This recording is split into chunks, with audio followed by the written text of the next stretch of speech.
ரமேஷ் ஒரு பிரைவேட் கம்பெனில வேலை பார்த்துட்டு இருக்கான். புதிய ஜாப் டிரான்ஸ்ஃபர் காரணமாக சிட்டில இருக்கிற ஒரு பழைய அபார்ட்மெண்ட்ல சிங்கிளா ஒரு வீட்டை ரெண்டுக்கு எடுக்கிறான். அபார்ட்மெண்ட் பெயர் ஸ்ரீ சாய் ரெசிடென்சி. ஆனா அந்த அபார்ட்மெண்ட்ல 5வது ஃப்ளோர் மட்டும் காலியா இருந்தது. அங்க இருந்த வாட்ச்மேன் சொன்னாரு, சார் நைட் டைம்ல 5வது ஃப்ளோருக்கு போகாதீங்க அப்படின்னு. ஆனா ரமேஷ் அதை சிரிச்சுக்கிட்டே இக்னோர் பண்ணினா. முதல் நாள் இரவு சரியா 11:45 ஆச்சு. ரமேஷ் லேப்டாப்ல வேலை பார்த்துட்டு இருந்தான்.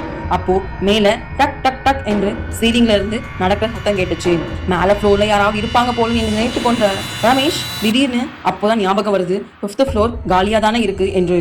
அதனால் லிஃப்ட்ல ஏறும்போது 5th floor button light on ஆகுது. யாரும் பிரஸ் பண்ணல. லிஃப்ட் மெதுவா மேல போகுது. 5th ஃப்ளோர்ல டோர் ஓபன் ஆகுது.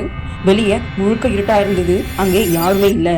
அப்போ லிஃப்ட்ல இருக்கிற மிரர்ல பாக்குறான். ரமேஷ் பின்னாடி ஒரு பொண்ணு நின்றுட்டு இருக்கா. அவ பாக்குறதுக்கு வெள்ள நைட்டி போட்டிருக்கா. ரொம்பவே விசித்திரமா இருந்தா. அதை பார்த்து பயந்துட்டு இருக்கும் போதே திடீர்னு லிஃப்டோட டோர் சட்டுன்னு மூடுது. அவன் எப்படியோ அன்னைக்கு வீட்டுக்குள்ள போயிட்டான். அதுக்கப்புறம் சரியா தூங்கிட்டு இருக்கும் போது 2:13 ஆகுது.